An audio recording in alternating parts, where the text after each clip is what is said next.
All right, I think that's enough time to allow some last minute joins. So thank you everyone for joining us this morning for our webinar, Gaining a Foothold in AI.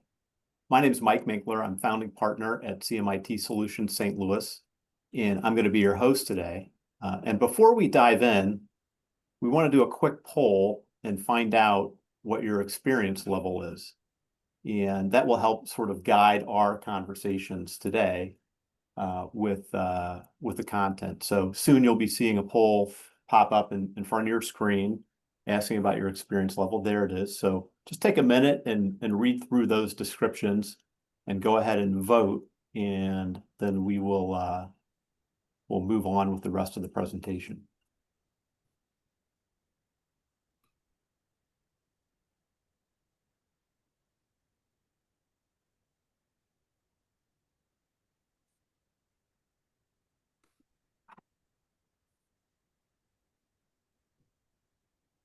Okay, we'll get those results up here shortly.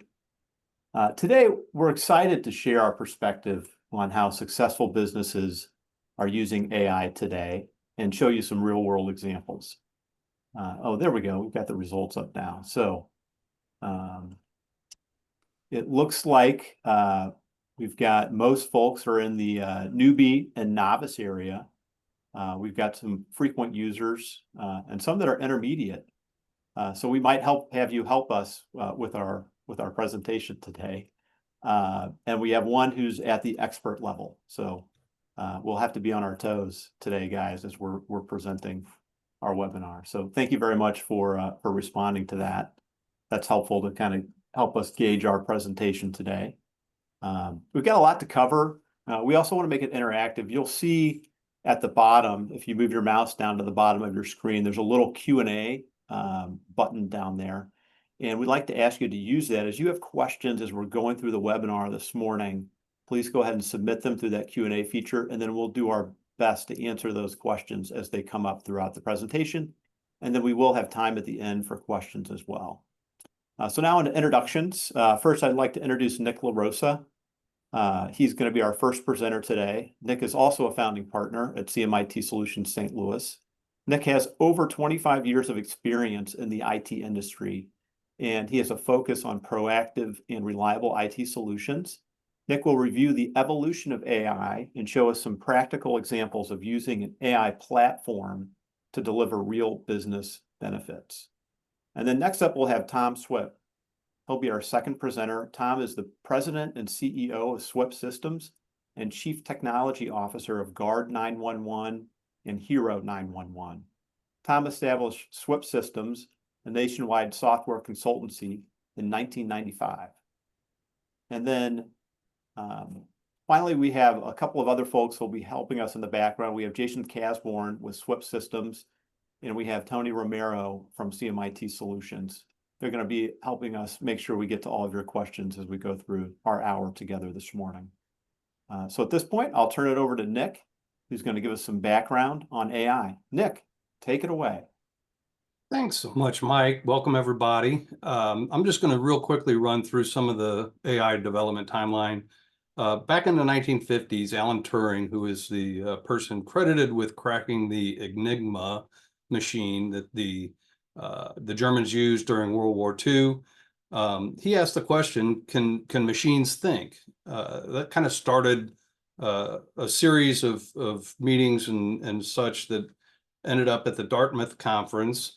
And they were a group of several scientists and mathematicians who got together and started planning this process of machines thinking. And it's pretty much where AI, the term AI or artificial intelligence, was coined. You know, and it kind of moved into an area where they ran out of funding, and it slipped to kind of what they called the AI winter, where things just weren't moving along at all. The 80s kind of saw a resurgence with some of the systems and IBM starting to develop smart computers.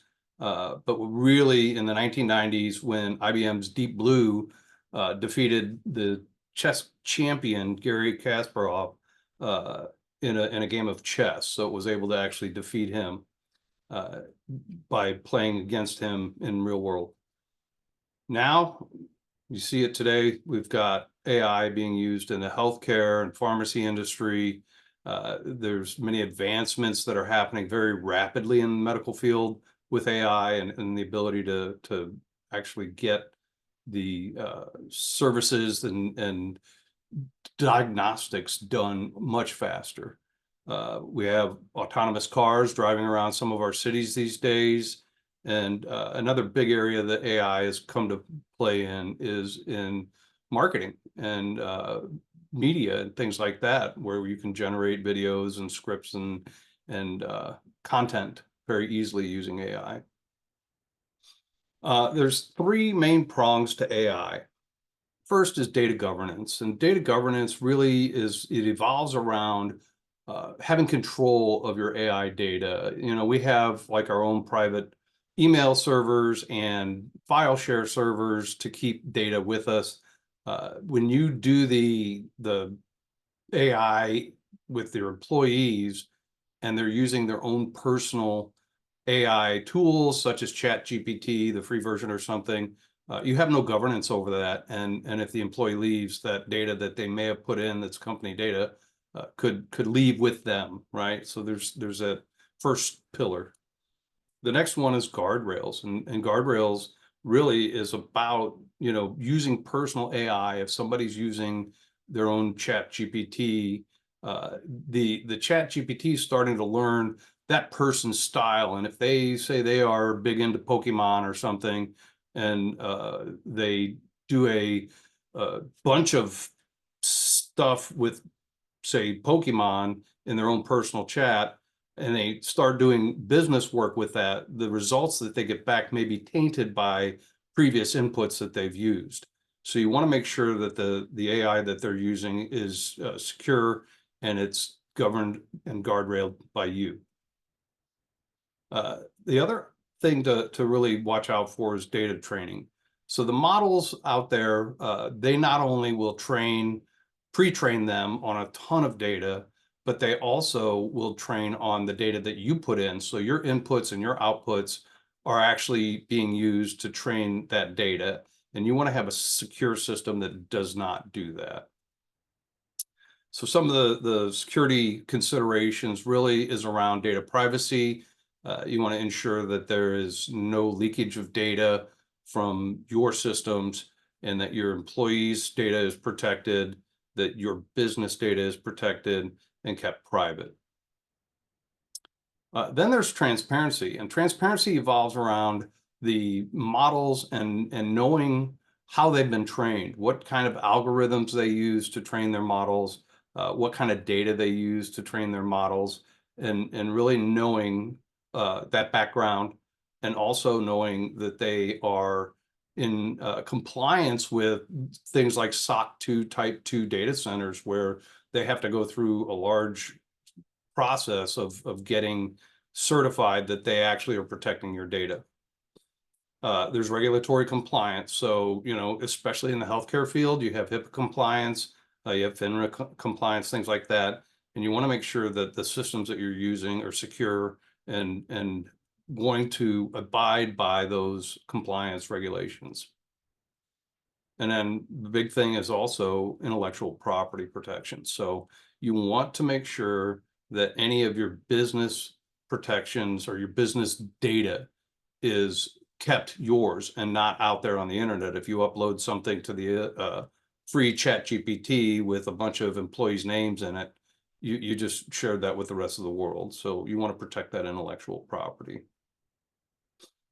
So we're going to step into a practical use case here, something just to give you a little bit of an idea, very simple basis. We have an account manager that has to produce a spreadsheet for the clients that is a list of the employees that they have that are getting our security awareness training program. And the output that they give us within this report is pretty messy. You can see it here on the left, and I'll step through this. This is just a little recording, but you can see that there's a ton of data in here, and it's kind of all jumbled up, and a lot of extraneous data that really doesn't need to be in the report, and make it simple for the client to read the report. On the right side, you see that it's going to be a much simpler report to read. The names are combined, strictly the email address, and this is all anomalized data. This is not one of our clients. And then highlighting which employees did not get their training. So that was the use case there. And I'll give you a real quick, oops, let me go to the next slide. This is the back end of one of our partners, HATS AI, that we use to help build AI solutions in a secure manner. They are SOC 2 Type 2 data center and provide us with proof of that. So what I did is I built a workflow to take that rough CSV file and turn it into that prettier file that you saw on the right side of the screen. So all I did was just take that CSV output and I dropped it in. I gave it a date and I hit generate.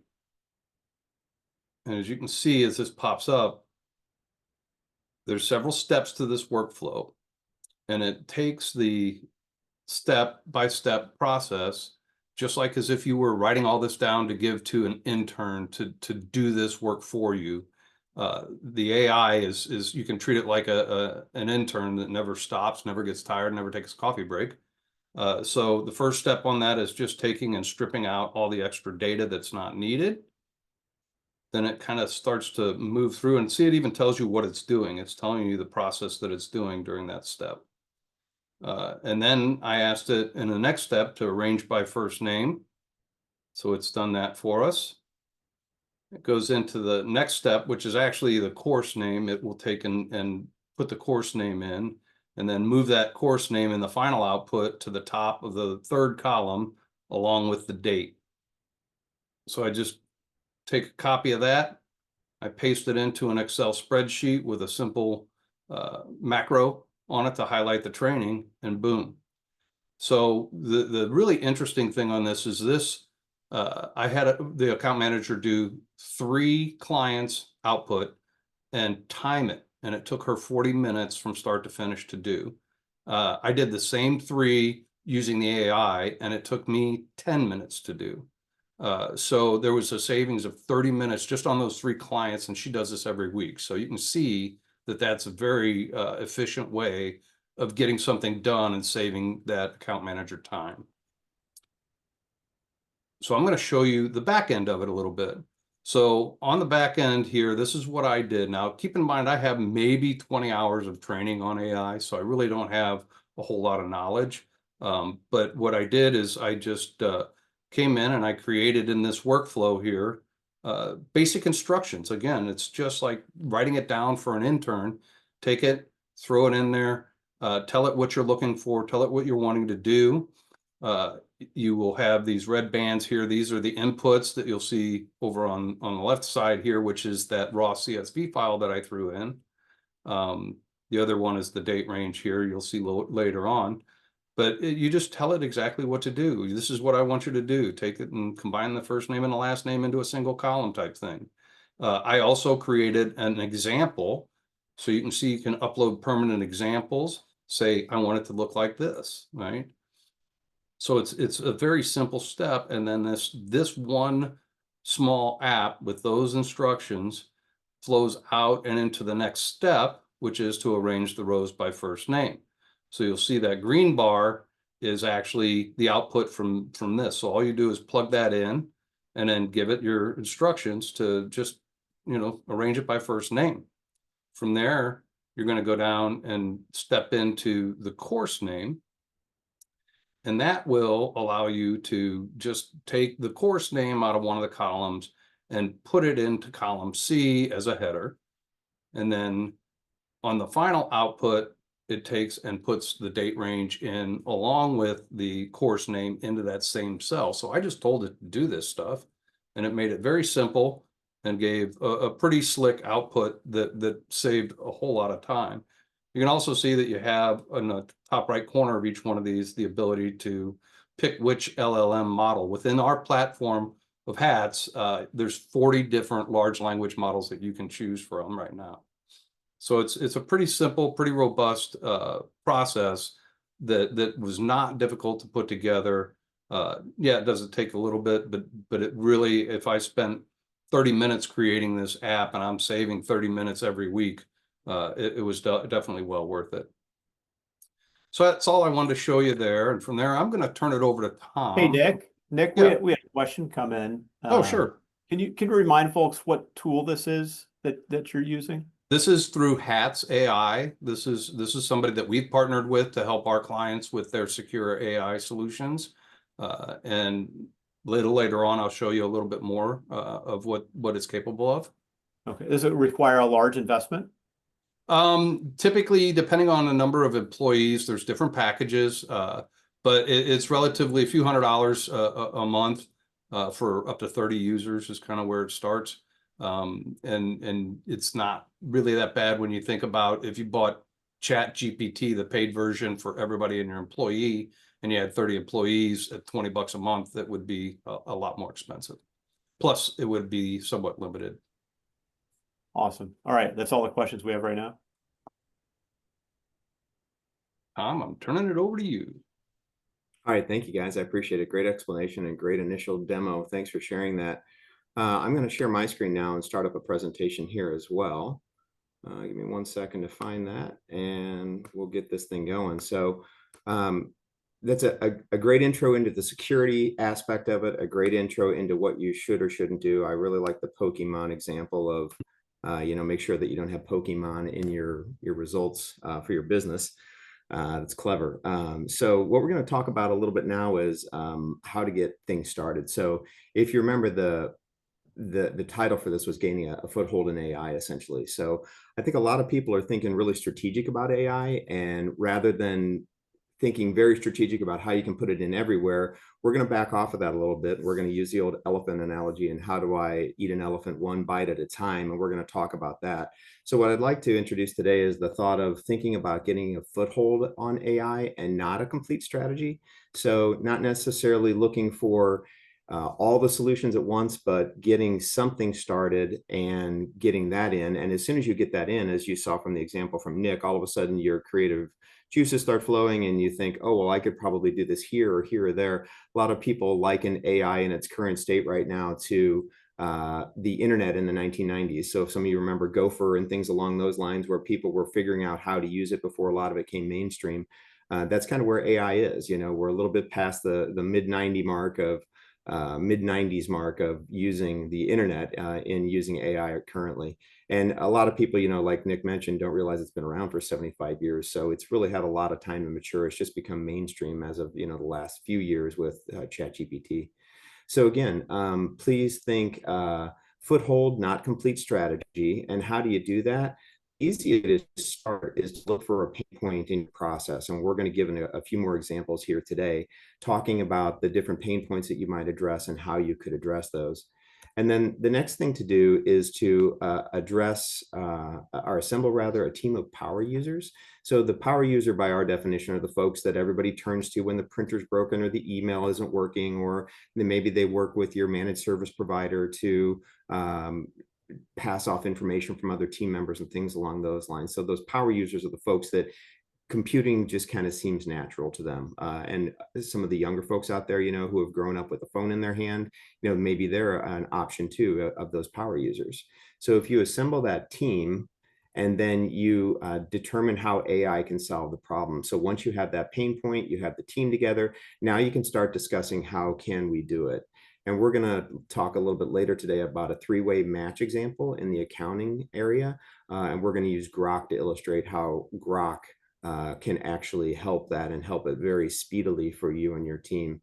And then most important, start small and go for a win. So you want to be able to not take a whole bite of the elephant, but take little bites of the elephant one at a time, learn from your mistakes. And if you've heard fail fast, fail forward, those are the kind of approaches that you want to take as far as moving this thing forward initially. So then I'm going to jump into a couple of client success stories that we've had. The first one that we're going to talk about to kind of get the ideas flowing here for the other examples that Nick and I are going to give that are a little bit more complex.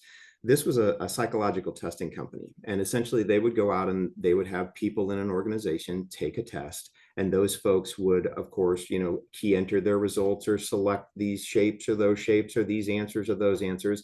And what would come out of that is a data set.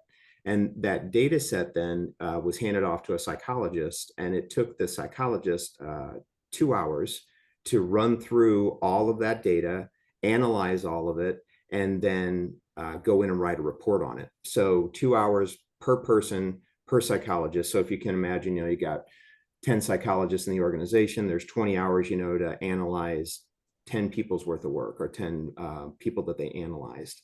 So what we did is we implemented a custom trained AI using Claude. Claude is from Anthropic, which is one of the major AI engines. And what the custom AI is we told it, hey, go use Claude for all the heavy lifting, go use it for all the data that you need to seek. But as Nick mentioned earlier, stay within these guardrails. So we only want you to analyze psychological testing data. Here is how the data works. Here's how the data is structured. Here's how it fits together. If this dot is here and that dot is there, this is what it means.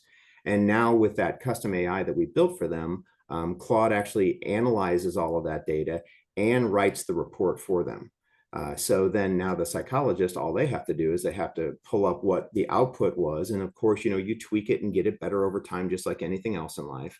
And now I have down here that it's saving an hour and a half per report, but it's actually saving about an hour and 45 minutes. So the psychologist can spend about 15 minutes running through the report, making sure that everything looks good, and then they can present that back to their client. So if you think of saving 1.75 hours over the course of those 10 people, there's an instant ROI there that you get out of this. And the owner of the company quite honestly said to us, I'm really amazed at some of the results and some of the dots that it connected and some of the things that it told us.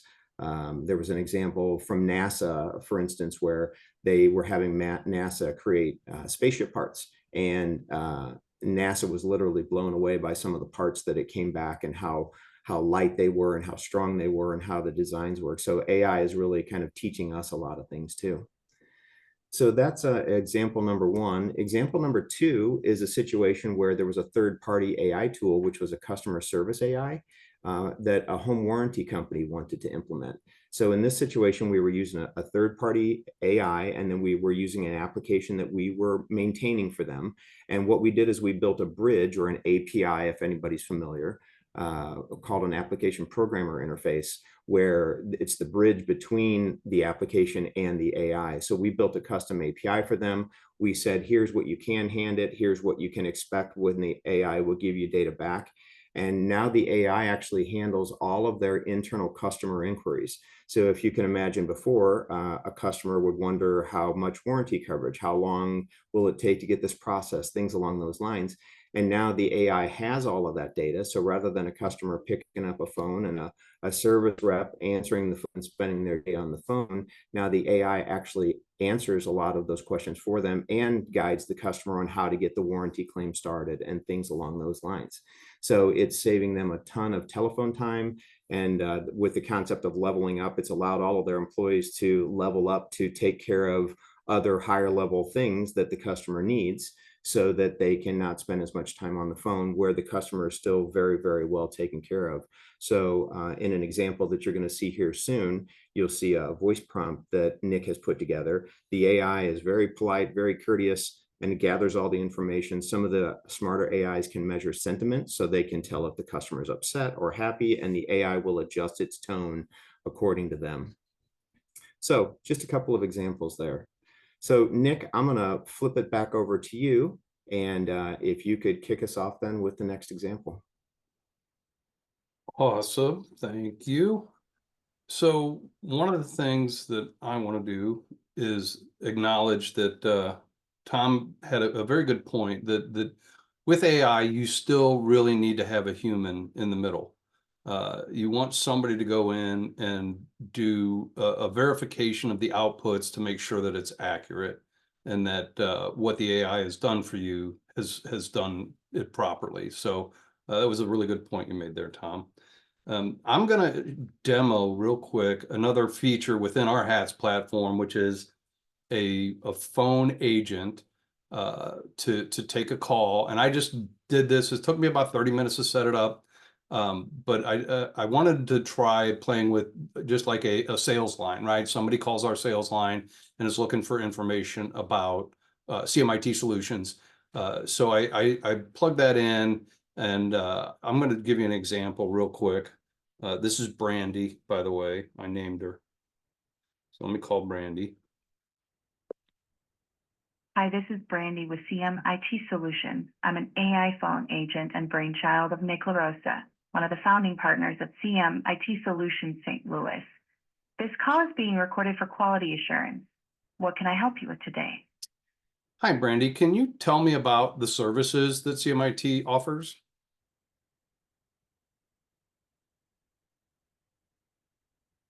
I see it. Absolutely. Commit Solutions offers a wide range of services tailored to meet the needs of businesses just like yours. We provide ** 24/7/365 monitoring, ensuring your systems are always up and running smoothly. ** help us support quick and effective assistance whenever you encounter tech issues. ** cybersecurity solutions, protecting your business from potential threats. ** backup and disaster recovery, safeguarding your data in case of any unforeseen events. ** cloud computing, enabling flexible, scalable, and secure solutions. Excuse me, Brandy. ** Brandy, can you stop reading the Noted. asterisk? Stop reading the asterisk. Sir, Tell me about those noted. services. My apologies for that. Thank you for letting me know. How can I assist you further with your needs? Can you help me with my ransomware? Noted. Apologies for that. Let's focus on those you might be interested in at Commit Solutions. I see. So Brandy's having a challenge, right? For the repetition. It sounds So- like you're facing a serious issue. I'm going to stop that. This is why, you know, AI is not perfect, and you really need to understand the back end of it a little bit to know that this will take some time, but it's there. I'm showing you some of the progress that it's making. Usually she's much smoother than that, but obviously every time is a little bit different. When I call her, I get a little bit of a different answer or something like that. The process is getting better every day, and it's just kind of showing you where we're going, where you can actually have somebody you know, call in and get some information and it be more dynamic. One of the things that I think is really interesting is that on the back end you can set the speed that the person talks. You can pick the voice and all of that stuff, but it's really interesting to see how these are stepping each day. Now, I can tell you, when I first put this in, it had CMIT as an acronym, right? And it would not read it properly. It would read it, you know, CMIT or commit. So I actually spelled it out SEEEYE, you know, or MEE, whatever, and had it usually does a pretty good job. Today she's doing this live and acting up on it. But it was really an interesting process to play with that and figure that out. And it's only going to get better from here. So that's kind of what I wanted to show there. I do believe I can show my screen and give a quick view of the back end of this so that people can understand the process. Let me move a few things around here before I share.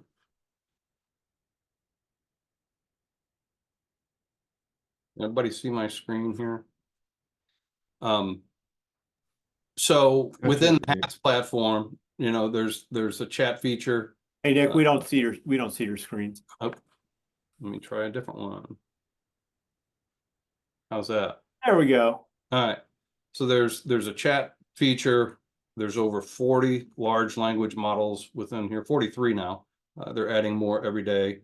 So you can see that there's quite a bit to select here. And the beauty of this is thinking through the process of your employees. If they're out using their own chat versions and stuff like that, you have no governance over it. If you get all your employees to come in and start just using the chat features within like a HATS platform, then you have a lot of flexibility for them. plus it's all secure and your data is not getting out there training other models. So another feature is the workshop, where we can go into the workflows and things. There's a lot of community apps and workflows out there as well. But one of the things is, that Bullfish converter. Bullfish is our SAT security awareness training. This is just something I created very quickly. It did not take that long. And then, of course, the phone agent, which is Brandy. And on the back end of that was kind of similar to the workflow. Come on in here. So you can see, you can just configure it. You can pick which large language model you want it to be concise. You can choose whether it's verbose, creative, all of that. Name it, and you can kind of just give it a few prompts. And you can see here I had to write out CMIT Solutions, and she still goofed it this time. So you realize that it's not perfect yet. But it also will take recording, and if we'd have gotten further down the list, she would have taken my name, my phone number, my company, and then that will all get sent to me in an email with a recording. So I just want to kind of show that to you and give you a back end on that. Also within the platform, there's a learning portal, and it's a crawl, walk, run type of process. Hey, Nick, I just want to share that Robert said seeing the actual demo, even though it didn't go smoothly, is actually a lot better than a nice, cool, slick demo, right? Giving people a sense. Right. Well, that's it. We wanted to show that, right?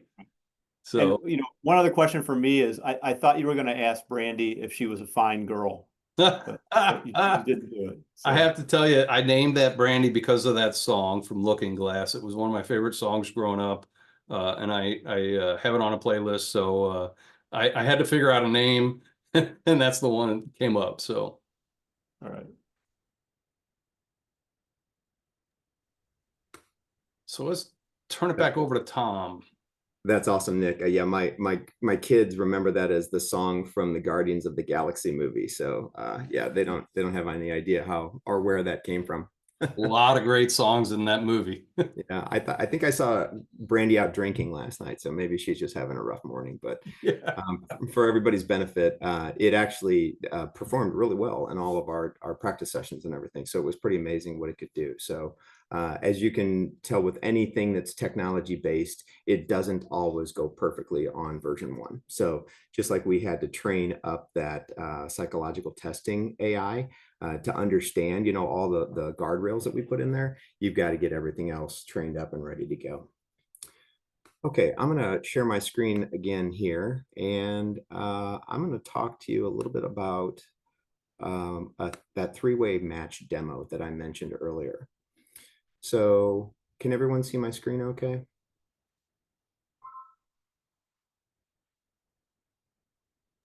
Sorry, yes. Sorry, it took me a minute to get to the unmute.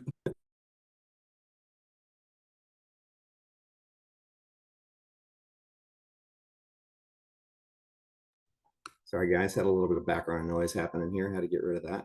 Okay, so what we're looking at now is we're looking at grok.com, so grok.com. And like I mentioned earlier, there's a three-way match demo that we're going to present today. And Grok is a lot like ChatGPT. And as Nick mentioned, there are so many different engines that are available through the HATS platform. There are so many different engines out there available that you can do any number of things with. And there's about 80 good ones out there right now, and everyone is good at a certain thing. So just like you might go to employee A to take care of your spreadsheets and go to colleague B to make an introduction or anything along those lines, AI is a lot the same way. What Grok is really good at is doing analysis on things. So we actually asked Grok to help us write a prompt. So this is the three-way match analysis prompt. And we said, hey, Grok, can you write a prompt for us? You've heard of prompt engineering, which is one of the most important parts of AI, is getting the input right to AI so it knows exactly what you're looking for. It's more conversational and things like that. So we basically said, hey, we've got these 3 files that we want to analyze, and we want to see what the differences are between these 3 files. One of the things that I want to point out here is we didn't have to be very specific with Grok. We told it we were going to give it a purchase order, a packing slip, and an invoice. And we just said, can you confirm you have access to the files? And then please perform a three-way match by comparing the following fields. So we asked it to look at the item descriptions, the quantities, the prices per unit, the total amounts, and the company name. We didn't have to get real specific on item description in column A or quantities in column B or anything along those lines. It was smart enough to be able to go and find all this data all on its own. And then Grok helped us write a prompt for Grok, which is this piece here where it kind of explained what a three-match accounting process is, and then gave it a little bit of a background on it, just like training up that psychological testing AI. And then we asked it we told it what we want to see on the output. So we wanted to see specific discrepancies in the quantity, the amounts, what didn't match, and the vendor name across all the documents. And then again, we just mentioned those three documents. So what I'm going to show you here is what those three look like. So we just mocked up a few documents here. If you can think of the process of how this would happen, let's say that XYZ manufacturing goes out to ABC distributors and it asks for part number 1, 2, and 3, and it gave it a PO number. Hang on, Jason's letting me know that it cannot see the document. Let me bounce over here to another document. Give me 1 second here, folks. I'm going to go this route so I can move around through multiple documents. Okay, great. So back to the purchase order. So XYZ Manufacturing puts an order into ABC distributors, and they order part number 1, 2, and 3 for specific quantities, specific dollar amounts, and specific totals, and then they hand a PO number off to ABC distributors. So pretty standard everyday accounting function. And then of course there's a total to the PO number down here. So XYZ Manufacturing is just ordering some parts. So then I'm gonna bounce over then to another document here. Give me 1 second, folks. My share doesn't seem to be playing very nicely.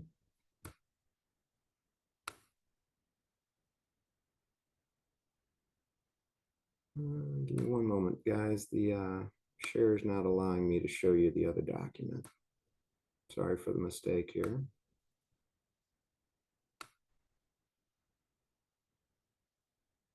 All right, so once the purchase order has been established, then the next logical portion of the process would be for a packing slip to be received with the order. So ABC Distributors is now shipping to XYZ Manufacturing Incorporated here, part number 1, 2, and 3. And what we've done here is we've created a few discrepancies. So there's a PO number 121213. We've added the word Inc. to the back of manufacturing. And unfortunately, ABC Distributors is going to send us 4 parts of part number 2 when we actually only asked for 3 before. So again, just another typical mocked up packing slip. And then the last thing that I'm going to show you is I'm going to show you the invoice. So then the invoice comes in, again, another mocked up invoice from ABC Distributors to XYZ Manufacturing. Notice there is no ink here. They've got the PO number, but they've got the part number, in this case, the count wrong and the dollar amount wrong. So that's the concept here. So we put in a PO for 3 parts. We gave specific quantities. We asked for specific pricing, and you can see from the packing slip, they've sent us the wrong number of parts, and they've increased the dollar value of part number 2. So if we go back to the Grok here, then what we're going to do is we're going to go ahead and bring that up, and we're going to run the prompt that the Grok helped us actually write. So if we show the Grok here, here again is that prompt that we were looking at just a couple of seconds ago. And what we're going to do is we're going to run this. And again, without a whole lot of time, without a whole lot of effort on our end, it talked about these 3 files, and it gave us a really specific analysis of each one of these. So it looks at the purchase order, the packing slip, the invoice, and then it did a comparison of the key fields. So it looked at the PO, packing slip, and invoice again. And then it started noticing specifics here. So all 3 documents list the same description, part number 1, part number 2, and part number 3, and the result is that they match. And then it looked at the quantities, and the PO had 12, the packing slip had 12, the invoice had 12. It looked at part number 2, PO 3, packing slip 4, invoice 4. So it noted that there was a discrepancy here. The PO requests 3 units, but the packing slip and invoice indicated 4 units. And then it looked at part number 3 and noticed that everything here matched. So then down to price per unit, it looked at part number 1 and it saw 99. So there was a match between the PO and the invoice. And of course, the packing slip does not include pricing. It looked at part number 2 and it noted that there was a discrepancy here, that the PO lists 199 while the invoice lists 200. And then it looked at part number 3 and it saw a match between the PO and the invoice. And again, no pricing on the packing slip. So then it looks at the total amount and it found on part number 1 that there was a match. Part number 2, it found that discrepancy that we noted on the different documents. And then on part number 3, it noted that there was a match between the PO and the invoice. Then it looked at the total amount and it noted that there was a discrepancy because the invoice total is higher than the PO total. And then it also did an additional observation. It saw that the PO ended in a 2 here, but the packing slip ended in a 3 and the invoice ended in a 2. So it noted here that there was a discrepancy in this 12123 packing slip number. And then it gave us a whole summary of this. So it found the minor discrepancy on the XYZ Manufacturing Incorporated. And then it noted the PO, it noted the quantity discrepancies, it noted the price per unit discrepancy, and it noted the total amount discrepancy. So, and then it gave us a few notes on the overall process. So then it could, what you could ask then more questions. What is a specific discrepancy in this quantity? So again, with a prompt that Grok told us the best way to ask Grok how to write that, and not a whole lot of detail other than we want you to look at a few things like that. It was able to take the 3 files that we uploaded and turn those around pretty quickly. Now, if we look at this on a larger scale, what Nick kicked us off with is security. This could be a situation where you don't want to upload your packing slip or your purchase order or your invoice directly to one of these public GPTs, because that data then becomes part of the GPT's database.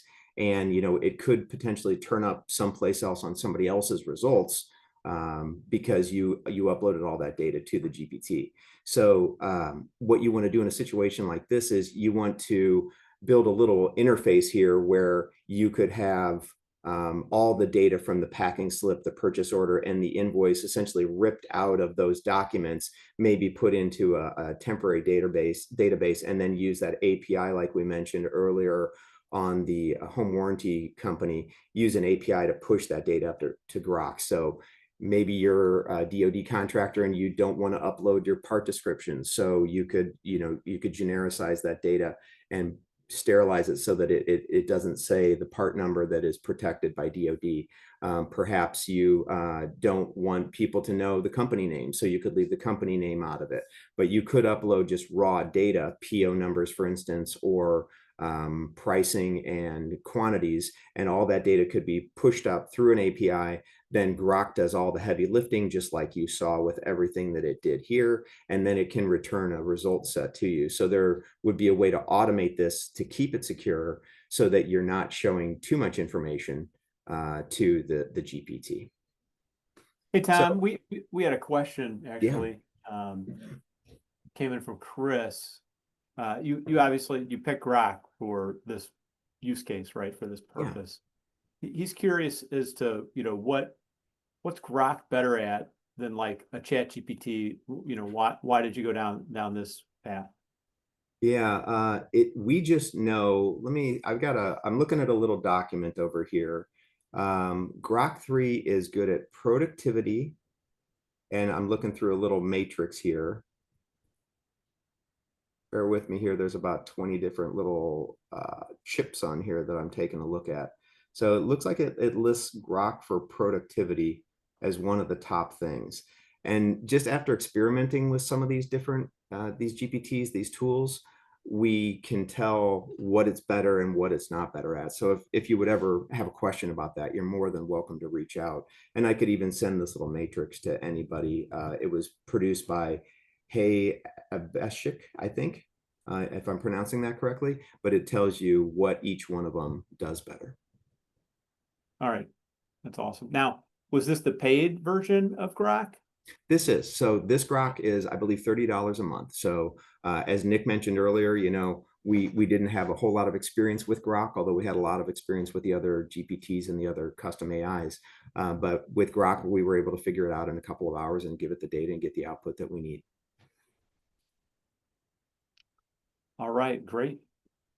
I think that concludes our prepared content segment of the webinar. So at this point, we'll go ahead and open it up for questions. If people have any questions, feel free to open up your Q&A window down there at the bottom and ask us any questions that you might have.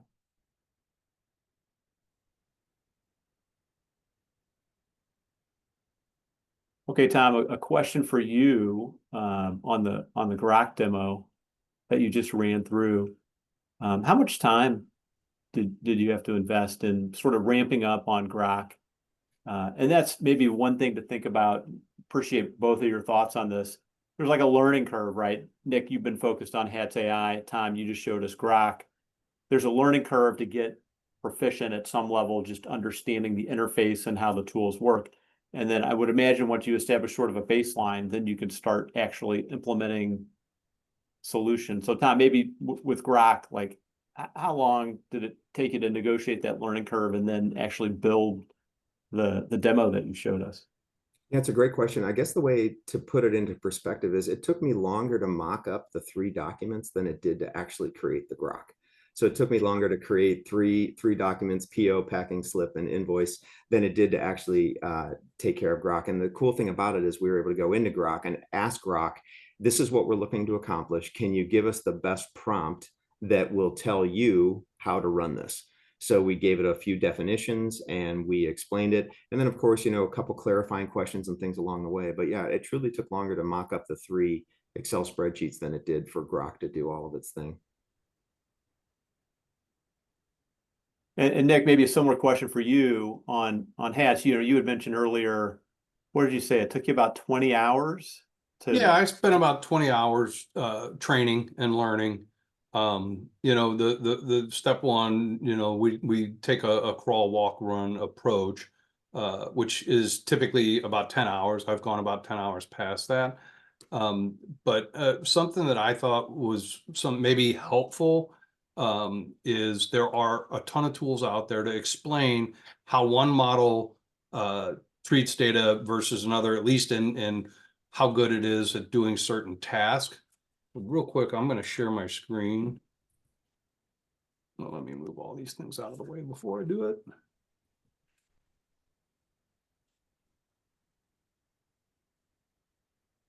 And if you can see my screen, this is called lmarena.ai, and it's basically telling you which models from which producers are good at certain things. Like for text, Gemini 2.5 Pro is the highest ranking as far as scores, and this is live data. This is people who use this stuff are scoring these. Web development, again, 2.5 is up there at the top. For vision, same thing. But you can kind of see how these all rank, and it looks like 2.5 is really doing a lot. For creating copilots, DeepSeek seems to be up top. Text to image, GPT image 1 is at top. So you can kind of go out and you know, figure ways to look at these and say, okay, which LLM model do I use? This is a great way to do it. And they give you you can drill into them and get a lot more detail and figure out you know, things like how it does it. You can even ask, you know, GPT, tell me what you're good at. Sorry, this one's going in. You know, you can use chat to get more information and be able to you ask it, hey, are you good at creating images? Are you good at looking at an image and telling me information about it? There's the ability to go in and just upload a picture of something and ask chat, what's this a picture of, right? And it'll analyze that whole picture and tell you what it is. So it's good to just go ahead and ask whatever GPT model you're working with and be able to get some answers on that without having to figure it all out on your own. My Awesome. daughter took a picture. A question came in from Michelle, sort of a general question she has. We've covered a lot today, and she wants to know, how do I come up to speed? Well, what's the best path for me to come up to speed on, all these, platforms and technologies that we've covered today? Nick, you want to kick that one off? Yeah, I think first of all, if you're working with a managed service provider, start talking to them and see what they've got. Also, you can Google a lot of things to get just started. What is a prompt? What does a good prompt look like? You can, if you have a GPT account or an LLM account of some sort, whether it's Grok or whoever's Llama, then they're simple to just ask them those questions. How do I start? And it'll tell you. It'll come back and give you a step-by-step. But you start by learning how to use chat, and from there you can create little apps. From there you can string those apps together and make workflows, and then from there you can do the a phone agent or whatever. And then there's also platforms that you can integrate things like email and Excel and make workflows that do a lot more. So it's just a start with a simple understanding what a prompt is. It's very, very basic. Each time you move up the chain, you get a little bit more understanding on it. It's not, again, I think I got 20 hours in, so it's not like I'm an expert on this, and I was able to create those applications that can be helpful.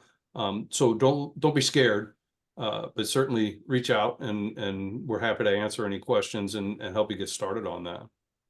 Yeah, absolutely, Nick. Yeah, and as you mentioned, you can, to the earlier question, you could ask ChatGPT anything, quite honestly. Well, just to give an example, my daughter had a strange bug bite on her finger. She took a picture of it and said, "What is this?" And it came back and it told her, it was probably one of these things, and here's the treatment that you should use, and here's the websites that you could go to understand how to take care of it. So, but to Nick's point earlier, you can ask the GPTs. You could ask ChatGPT, "Hey, is Grok better at this, or what is the best AI that can do this?" You can use ask anybody. There's most likely somebody in your organization that is interested in AI and curious. But AI is truly something that you could learn on the couch, or you could learn sitting by the pool on a weekend, or you could learn on vacation. It doesn't take a whole lot to dig in, because the AI can help you all along the way. It's kind of like having a partner or a mentor on teaching you how to do it. So ask your tech folks, like Nick mentioned, if you're working with MSPs or software companies, we're more than happy to help and spread the love. And then ask AI. You can find out all kinds of things by asking AI. And then if you just Google something, or AI, something like, where can I find a ChatGPT tutorial? And things like ChatGPT, if you're not out there already, they're free, and there's a lot of them that are free. There's a lot of them that are a fee-based model, but a lot of them are free, and they can get you kicked off until you find the one that you land on. And then also in your organization, if you're a Microsoft organization, a lot of people use Copilot. If you're a Google organization, a lot of people use Gemini. So there might already be an AI tool available to you in your organization based on some of the other subscriptions that you already have. Great answers, guys. Thank you for that. Well, at this point, we don't have any further questions, so we're getting close to the top of the hour. We want to be respectful of everybody's time. So I think at this point, we'll go ahead and wrap up. Thank you, everyone, for attending, and thank you for your questions. Hopefully this was helpful and gives you a sense of how you can get started, some typical things that businesses are doing to utilize AI to make their businesses run more efficiently, and some real world examples of how you could potentially get started down that path. And we did record this webinar. We will be distributing it after the webinar today, so you'll have it as a reference to go back if you'd like to review anything. And as both Nick and Tom have said, any other questions, feel free to reach out to any of us. We're here to help. And have a great rest of your Tuesday. Thank you so much. Thanks, everyone. Thanks, everybody.